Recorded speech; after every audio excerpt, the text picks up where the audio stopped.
Olá, eu quero aqui me apresentar. Eu sou Sara, filha do pastor Ayrton, da pastora Bruna. Congregamos e compartilhamos ali da fé no Ministério Brados dos Leões, na cidade de Ariquemes, que é uma cidade do interior do estado de Rondônia. E hoje eu quero compartilhar um pouco sobre um assunto muito especial e importante, que às vezes até causa discordâncias, se torna um assunto até mesmo intrigante por conta das diferenças de opiniões, né? E esse assunto é a filiação pastoral. Por entender que existem diversas questões envolvendo o universo da filiação pastoral, do que é essa questão da relação dos pais com os filhos, não é mesmo assim a paternidade exercida pelos pastores na vida dos seus próprios filhos, nós colocamos o nome de O Imperfeito Mundo da Filiação Pastoral, o nome dessa palavra, para descrever um pouco do que é esse mundo tão comum, simples como de qualquer outro filho, pois se você for analisar, o filho de pastor, ele é filho, e como filho, ele vive questões da natureza de qualquer pessoa que é filho, o papel de filho. E o pai, pastor, o líder, ele é também como qualquer outro pai, aquele que cuida, que zela, que tem a missão de trazer segurança. E ele é um pai que exerce talvez uma função mais voltada para a paternidade, porque muitas vezes o pastor ele exerce a paternidade também na vida de outras pessoas. Mas como qualquer outra pessoa, ele é pai. E como qualquer outra pessoa, o filho de pastor é filho. Mas nós queremos aqui mostrar o quanto que, ao mesmo tempo que isso é algo simples, natural, que deveria se encarar dessa maneira, a filiação pastoral pode muitas vezes, por várias questões, se tornar uma relação e uma história, uma experiência não tão agradável. Afinal de contas, você e outras pessoas já devem ter ouvido falar aqueles preconceitos sobre filhos de pastores, né? Ah, esse aí é o filho do pastor? Ih, é mimado. Esse é o filho de pastor? Ih, é rebelde. Dá trabalho, é o remandão, ele fica usando da autoridade do seu pai, querendo mandar na igreja, mandar nas pessoas. Muitas pessoas têm preconceitos com os filhos de pastores, talvez preconceitos de experiências próprias que viveram, experiências reais, que os fizeram criar uma ideia negativa sobre os filhos de pastores e, através da sua própria experiência, generalizar essa mesma percepção para outros filhos de pastores. Ou muitas vezes é algo que vem de outras pessoas e que, por ouvir opiniões, ouvir essas frases, ouvir esses discursos pobres, né, superficiais, as pessoas continuam repetindo e propagando essa ideia negativa sobre os filhos de pastores. Então eu quero aqui mostrar o quanto que o universo dos filhos de pastores é diferente, é diverso. Muitos filhos de pastores podem ver a experiência de ser um filho de pastor como negativo, como um peso, como um fardo, mas existem muitos filhos de pastores que veem essa experiência como uma experiência de bênção, de galardão, de autoridade que eles acabam cada vez mais tomando na sua vida em diversas áreas, moldando sua vida em uma autoridade espiritual de maturidade, de entrega e obediência ao Senhor, por conta de verem essa experiência como um positivo, como uma bênção, como um privilégio em serem filhos de pastores. E é interessante compartilhar aqui com vocês esse assunto, porque conhecendo muitos e muitos filhos de pastores, e sendo uma, eu posso dizer que ser filho de pastor tem muito mais a ver como a minha própria identidade, minha própria percepção sobre mim mesmo, a minha experiência com meus pais como pais e não como pastores, que me levam a criar, moldar, forjar toda essa ideia e essa percepção sobre a minha própria vida, minha existência, minha realidade. E a realidade da igreja, a realidade do evangelho, que na vida do filho de pastor muitas vezes está quase que fundida. Afinal de contas, o filho de pastor e a filha de pastor muitas vezes têm a mesma reclamação a fazer, que a sua própria vida acaba se fundindo na vida da igreja, na vida ministerial. São coisas em comum, pontos em comum que nós vemos na vida de muitos filhos de pastores. A rotina frenética da igreja, dos compromissos, da agenda da igreja, que se torna parte da rotina da família, da agenda da família, que se torna parte ali também da convivência da família, porque as pessoas da igreja se tornam também pessoas que são inseridas na vida pessoal, na vida e intimidade da família. E isso pode ser uma bênção, mas muitas vezes, se não houver maturidade e equilíbrio, limites, pode se tornar um peso, pode se tornar algo que roube o tempo a sós da família, roube um espaço que era para ser único daquela pessoa, daquela família, porque, afinal, todos nós somos seres humanos. Precisamos sim de tempo em comunidade, de entrega, de doação, de amor pelo ministério, pela igreja, pela obra do Senhor, pelas coisas que são do Senhor e por aquilo que Ele nos leva a viver e a experienciar. Mas, além dessa disponibilidade, precisamos também ter ouvidos para ouvir a voz do Senhor e entender, ter discernimento sobre o que realmente vem dEle, o que realmente Ele quer de nós. E saber também que, assim como a palavra do Senhor diz, ame o seu próximo como a si mesmo, o Senhor quer que amemos as pessoas, à mesma medida que nós também amamos a nós, nos cuidamos dos nossos, cuidamos da nossa família também. Ter equilíbrio é o segredo. Mas, nessa breve introdução, eu quero realmente agora adentrar no contexto, trazendo uma breve contextualização do que a igreja vem passando que interfere nessa experiência do filho e da filha de pastor. Com o crescimento rápido e acelerado da igreja brasileira, muitos líderes, ministros e pastores foram sendo levantados, ungidos, reconhecidos, para assim dar conta desse grande crescimento. E assim, quanto mais líderes foram sendo colocados nessa função de liderança, mais pessoas foram sendo também, quase que do dia para a noite, filhos de pastores. E o filho de pastor e a filha de pastor, eles muitas vezes estão envolvidos com questões que são muito sérias.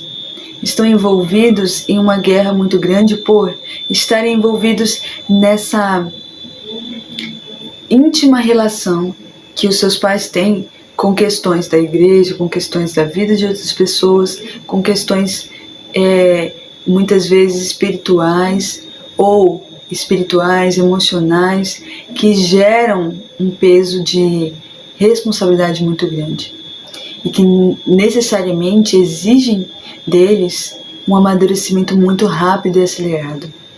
Por isso, se tornar filho de pastor do dia para a noite muitas vezes implica em entrar em uma nova realidade que exige muito sem estar bem preparado, porque talvez um ensino, pelo menos algo que dê uma base, um fundamento, precisasse ser colocado antes. Algo que pelo menos sustentasse a experiência pessoal dessas pessoas, porque enquanto filhos de pastores, pelo menos a verdadeira, íntima e profunda relação dessa pessoa com Deus, com a sua palavra, com o Espírito Santo, pode fundamentar sua segurança, sua firmeza nele, acima de tudo, mesmo diante de situações em que pessoas frustrem, que pessoas errem, que experiências difíceis aconteçam e venham abalar suas vidas. Se essa pessoa tem uma experiência real e profunda com Deus, mais ela vai estar preparada para resistir a essas dificuldades ou a essas provações que virão, que normalmente vêm na vida do pastor, na vida das famílias da liderança, e que assim, de forma direta ou indireta, alcançam a vida desses filhos. Por isso, uma das coisas que até mesmo o pastor Davi Lago fala no livro Filho de Pastores, ele é um livro muito interessante porque ele junta a experiência e os testemunhos de vários filhos de pastores. E ele vem do Ministério Filhos de Pastores. Esse livro, ele traz também um capítulo sobre a impressão e o testemunho que o Davi Lago traz. E ele diz que, como filhos de pastores, nós deveríamos pelo menos ter um treinamento básico, onde somos instruídos, onde somos preparados e onde temos plena firmeza da nossa própria experiência individual com Deus, para que assim possamos ter pelo menos um embasamento para começar a investir e a dar de nós também, de nosso tempo, de nossa energia, de nossas habilidades, serviços, para o corpo, para as pessoas, para edificar a igreja. Mas ele traz também essa problemática embasando no texto de Tito. Lá no livro de Tito, capítulo 1, versículos 5 a 6, o Senhor ele dá instruções diretas aos filhos de pastores. E uma delas é a respeito da posição, do posicionamento e do caráter dos filhos de pastores. Ele diz assim, olha, se alguém... Vamos voltar lá no começo. Por esta causa te deixei em Creta, para que pusesses em ordem as coisas restantes, bem como em cada cidade constituísses presbíteros, conforme te prescrevera. Alguém que seja irrepreensível, marido de uma só mulher, que tenha filhos crentes, que não são acusados de dissolução, nem de insubordinados, e nem são insubordinados. Tito 1, versículo 5 ao 6. Essa palavra, ela mostra que os filhos de pastores, eles devem ser alguém que não pode ser acusado de dissolução nem insubordinação. Isso mostra o quanto que, claro, a experiência em ministério, a experiência de um filho de pastor vai além de muitas características que as pessoas podem dizer aí superficialmente. Por quê? Claro que essas instruções são básicas, porque o caráter de alguém que serve ao Senhor, todas as pessoas, deve ser um caráter de alguém que não se envolve com a dissolução e nem com a rebeldia ou com a insubordinação. Todas as pessoas cristãs precisam ter esse caráter de alguém pacificador, alguém obediente, alguém sincero e verdadeiro. Mas por que a Bíblia traz instruções diretas aos filhos de pastores?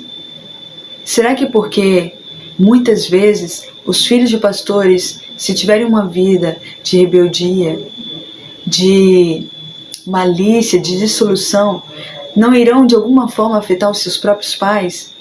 E que dessa maneira poderão dificultar o ministério dos seus pais, dificultar a obra, dificultar até mesmo a identificação de muitas pessoas que estão ainda bebês na fé com a fé, porque as pessoas que ainda estão vindo para Jesus ou que ainda não vieram, muitas vezes vão olhar a vida dos filhos de pastores.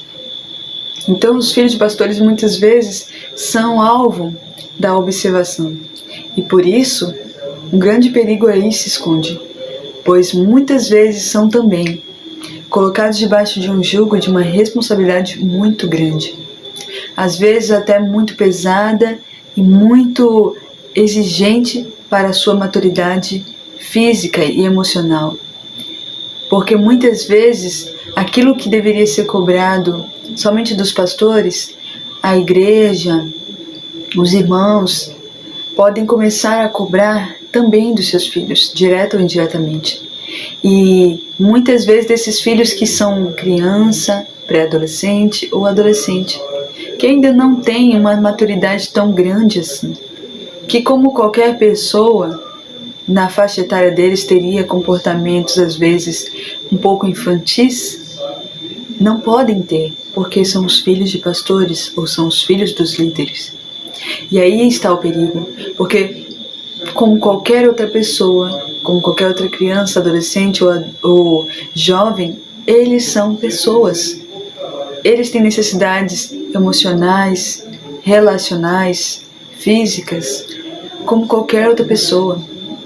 E aí nós precisamos entrar para essa questão, porque muitas vezes alguns filhos de pastores reclamam dessa questão de serem alvo de críticas, alvo de grandes exigências, cobranças, mas que na verdade, se eles forem ver, essa cobrança não é com eles realmente, é com seus pais. Mas, de alguma forma, essas pessoas que cobram, elas muitas vezes não conseguem expressar da forma devida que isso é uma cobrança com os pais e passam e transferem essa cobrança para os filhos. Ou muitas vezes os próprios pais, pastores, transferem essa cobrança da exigência com seus próprios filhos. E tudo precisa ser de forma equilibrada. É claro que nós, como cristãos, devemos sim querer agradar a Deus acima de tudo. E a cobrança maior não deve vir das pessoas, mas de uma vida verdadeira baseada no meu compromisso, na minha vida com Deus. E isso é básico, não é nem de se questionar. Mas eu digo que muitas vezes as relações, as experiências emocionais vivenciadas por um ambiente de cobrança, de crítica, de exigências muitas vezes desequilibradas, não saudáveis, podem gerar um adoecimento das relações e podem gerar uma repulsa na vida do filho de pastor com a igreja, com a vida ministerial. O que muitas vezes pode estar associado também a outras questões familiares, a outras questões pessoais que intensificam essa frustração com a igreja. E aí, também quero ressaltar que dentre esses fatores que trazem uma contextualização do que é essa experiência atualmente de ser filho de pastor, que envolve toda essa dinâmica, eu quero adicionar, dentre os fatores, não só essa questão da formação e da necessidade de formação diante do intenso, frequente e rápido crescimento da igreja no Brasil, mas também diante das mudanças na formação das famílias, dos padrões das relações desenvolvidas nas famílias. E assim também do crescente aumento das famílias ministeriais que estão envolvidas em padrões de famílias disfuncionais. Muitas vezes relações que já vêm de situações onde há separação, onde há filhos de relacionamentos extraconjugais, anteriores ao ministério, ao chamado, ou até mesmo à conversão desses ministros. Ou às vezes também outras questões que envolvem a dinâmica familiar e que, de alguma maneira, trazem um peso maior. Porque a vida do ministro de pastor, a vida do pastor,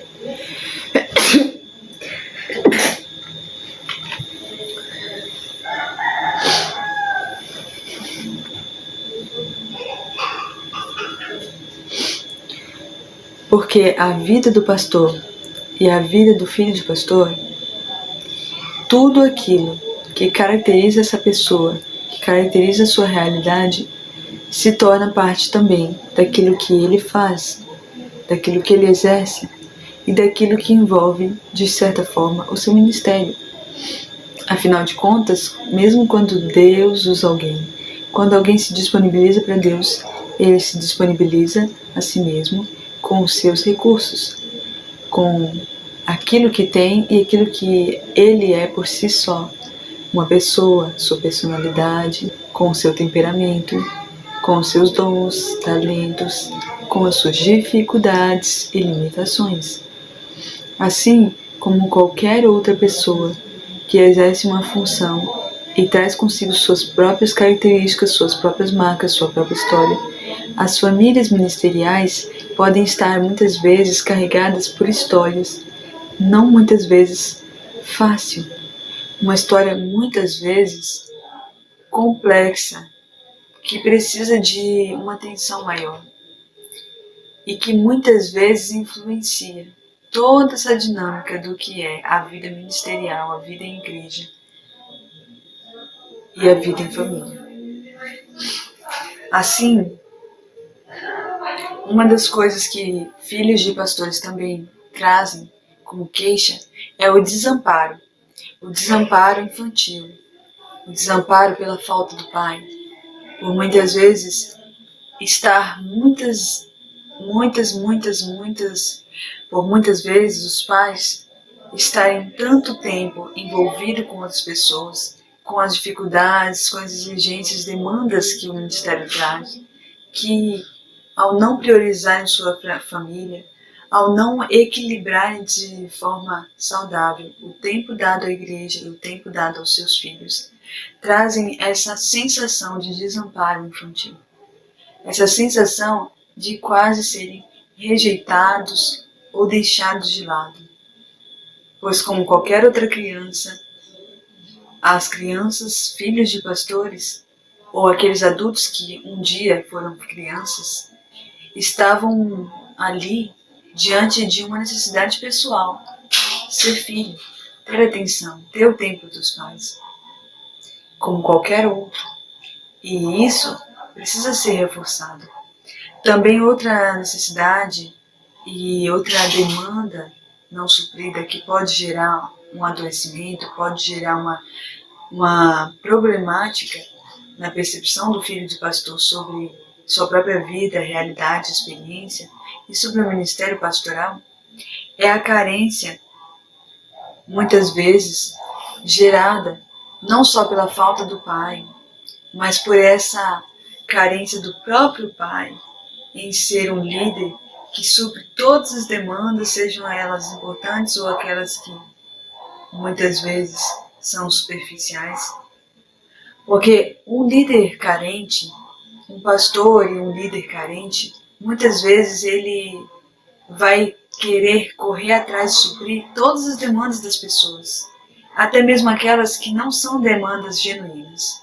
Pois como todo cristão precisa ter sua própria experiência com Deus, buscar o Senhor, buscar a leitura da palavra, a leitura também, o relacionamento também com Deus e conhecer a Deus, ninguém fará isso por ele.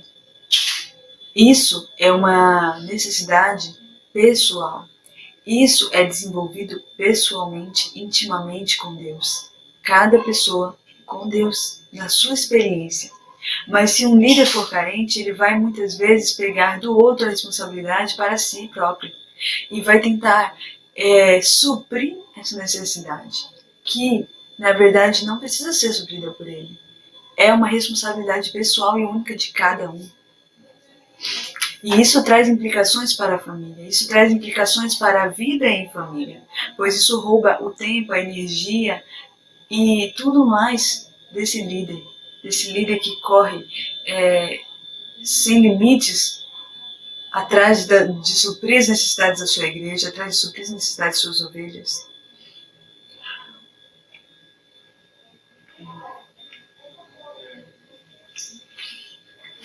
Outra problemática que pode também influenciar a experiência de um filho de pastor, trazendo a percepção desse mundo imperfeito, é a inversão dos papéis.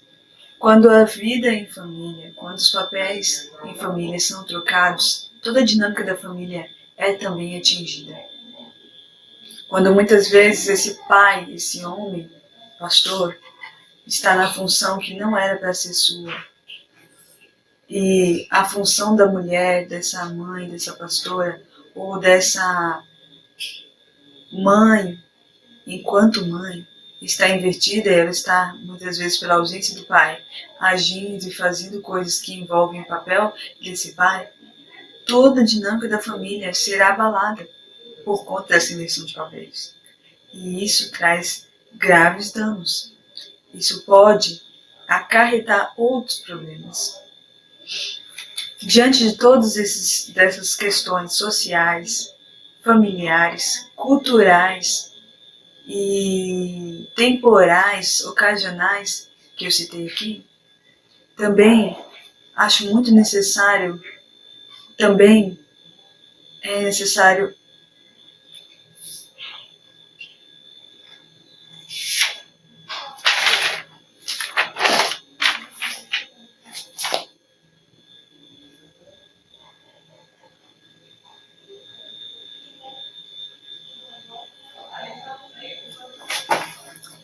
também faz necessário trazer uma questão.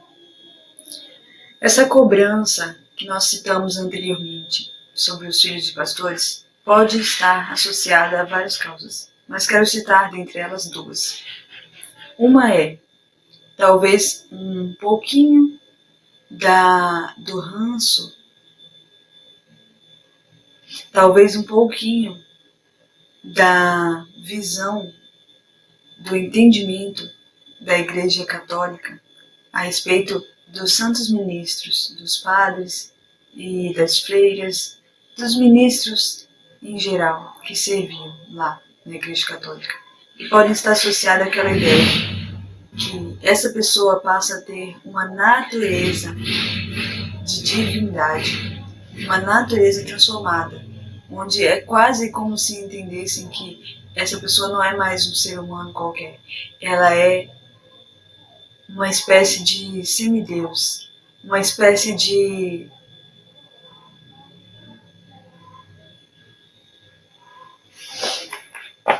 outro entendimento que pode embasar a problemática da cobrança sobre os filhos de pastores é a gestão da igreja.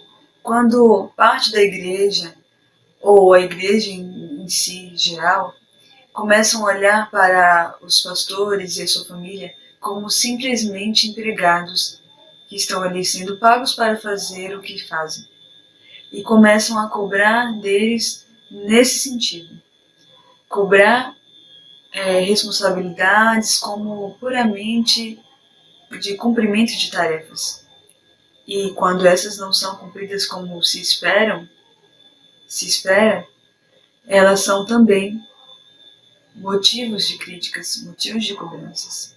Quando muitas vezes essa cobrança é não só de questões quanto ao caráter, quanto à postura, quanto à vida, mas quanto a atividades, quanto a cumprimento de tarefas, e que, se não forem correspondidas, são também motivos de grandes críticas.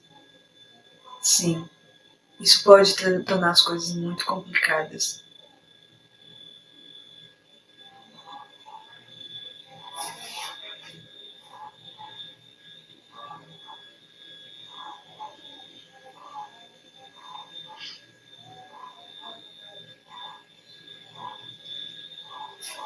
Diante das questões familiares, sociais, que eu citei anteriormente, que formam e moldam a própria identidade do filho de pastor desde a infância, e que podem, pela ausência dos pais, por algumas questões da dinâmica familiar, trazer uma carência ou trazer um vazio, trazer algumas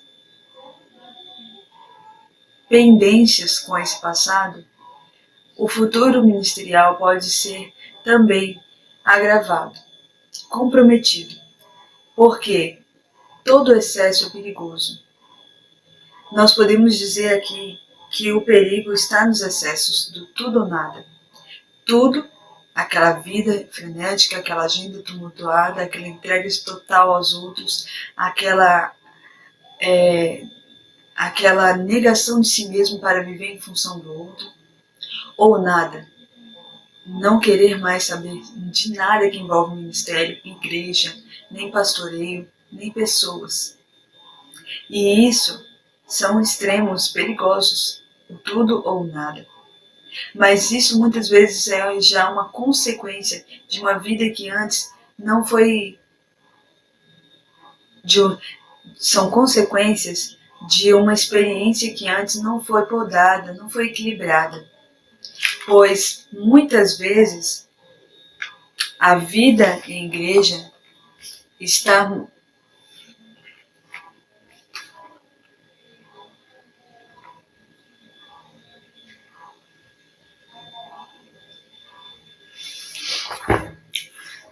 porque muitas vezes antes aquelas questões familiares que foram desequilibradas, que foram prejudiciais, trouxeram distorções na identidade desses filhos. E essas distorções acabam por gerar nos filhos de pastores a ideia de que se eu preciso manter uma aparência para ser aceito, se eu preciso somente corresponder às exigências e às demandas da igreja, eu vou fazer isso só para cumprir tarefa, para cumprir tabela. E muitas vezes isso é até desenvolvido com base em mentiras, com uma falsa aparência de cristão, de santidade, de pureza, que não está associado à verdadeira identidade desse filho e dessa filha. E isso é um perigo. Por isso queremos aqui declarar que toda essa dinâmica pastoral, ela é linda, mas ela precisa ser muitas vezes formada, moldada, segundo um relacionamento íntimo desses pais, pastores, que cobrem os seus filhos, que buscam, sim, amá-los, não de forma a mimar, mas equilibrada, e que buscam, sim, a paz, a vida e o fluir do Espírito Santo dentro de seus próprios lares. E, diante de tudo isso que nós citamos aqui, queremos finalizar com uma grande questão. Onde está o perigo? Nos discursos muitas vezes superficiais a respeito dessa experiência do filho e a filha de pastor, do caráter desse filho e filha de pastor. E também, atualmente, trazendo para o contexto somente, para um contexto mais específico da filha de pastor, que até me lembra aquele filme, A Filha do Pastor. A vida ministerial agora, atualmente, na modernidade, está debaixo de uma transformação social. Afinal de contas, a igreja também vive as mudanças sociais e culturais.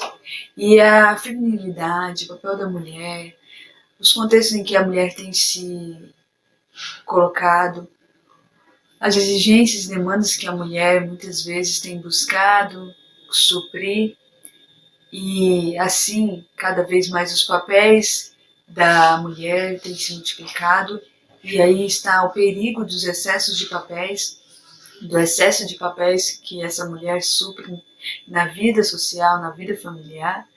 Ela está cada vez mais aumentando, e pode também aumentar ainda mais com os papéis exercidos dentro da igreja, com as funções, com as tarefas, com as ocupações dentro da igreja. Por isso, uma grande questão é: onde é o espaço da mulher dentro da igreja? Qual espaço essa mulher ainda quer colocar-se? E até onde, de forma equilibrada, a mulher tem se colocado dentro da igreja?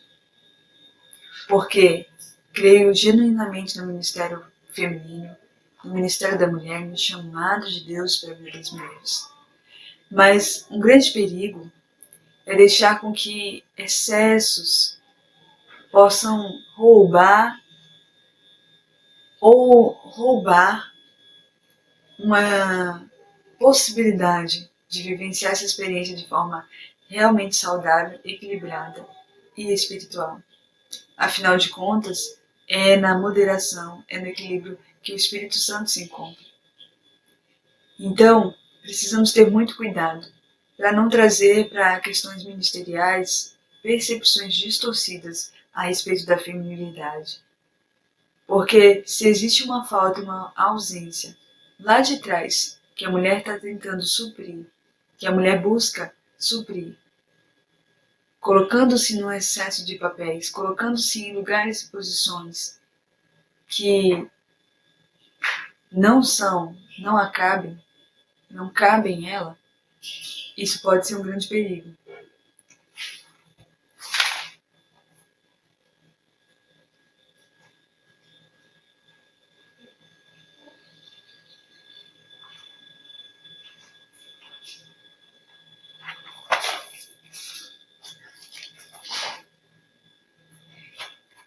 Eu quero aqui compartilhar um pouquinho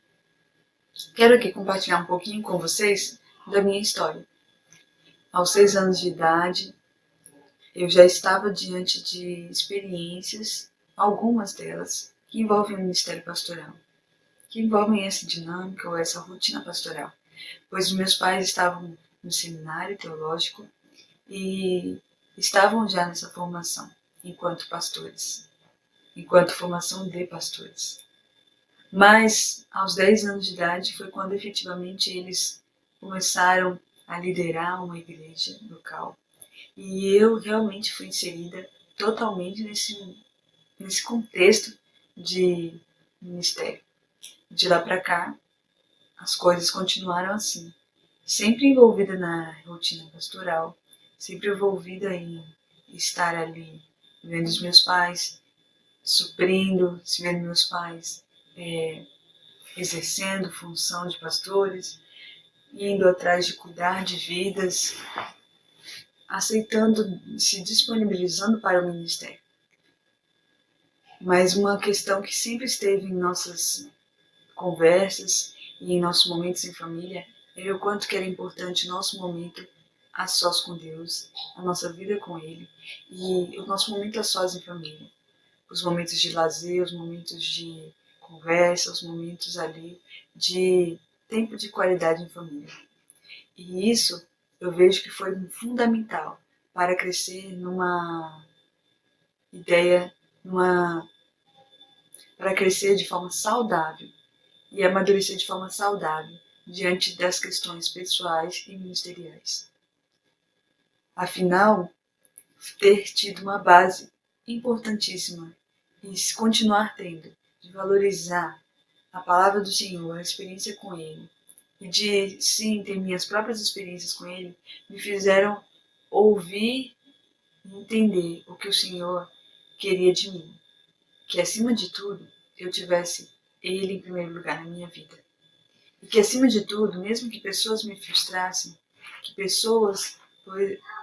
que meus pais e minha família investiram, frustrassem, que pessoas que nós investimos não correspondessem às nossas expectativas, eu deveria basear a minha experiência em suprir a expectativa do Senhor a meu respeito, e não das pessoas. Porque a expectativa do Senhor, ela não traz sofrimento. Ela traz valorização. Ela traz alegria. E ela é equilibrada, ela é saudável. Ela não é superficial, ela é profunda. O Senhor, Ele sabe nos ensinar. Ele sabe nos levar para perto dele e nos mostrar quanto somos valiosos para Ele. Não só os filhos de pastores, mas todas as pessoas. Mas os filhos de pastores, eles podem sim ter uma identidade firmada nesse relacionamento com Deus. E através disso, eles exercerão o seu propósito nessa terra. Porque como todo cristão, nós fomos desenhados por Deus para ter um propósito único. E nós precisamos ter, acima de tudo, uma identidade firmada na sua palavra, na sua presença. E clareza da nossa identidade, como filhos, como herdeiros, como agentes de transformação, como avivalistas nessa terra. Porque tudo aquilo que o Senhor investiu em nós não foi em vão. E mais do que qualquer investimento da igreja, dos nossos pais ou de qualquer outra pessoa, Deus investiu em nós. Por isso, eu quero finalizar dizendo, diante de tantas realidades diferentes, que eu sei que talvez a minha realidade foi única, foi positiva, mas de outros não tanto, uma coisa eu tenho para te dizer. Mesmo que a sua história seja difícil, mesmo que a sua experiência não tenha sido positiva enquanto filho ou filha de pastor, ou enquanto pastor ou pastora ou líder, eu te digo, o Senhor, Ele tem um propósito único para a sua vida. E Ele não frustra os planos dele. Ele não volta atrás com os planos dele. E o Senhor, Ele não pode frustrar. E o Senhor, Ele sempre corresponde aos nossos corações, a nossa oração sincera e as nossas... E o Senhor, diferente das pessoas, nunca nos frustra, porque Ele é verdadeiro, porque Ele é sempre o mesmo, Ele não muda. Por isso eu quero te dizer, se você de alguma forma colocou sua expectativa nas pessoas e por ser rejeitado ou por ter discípulos que o abandonaram, que foram rebeldes contra você, que o fizeram dessa maneira desanimar, que o fizeram dessa maneira entrar talvez numa profunda ferida emocional, numa rota ali da mágoa, da amargura, do rancor, Deus tem a cura para você. E o Senhor tem um propósito único para você. É isso que eu quero deixar claro, nítido, como filho de pastor, como qualquer outra pessoa.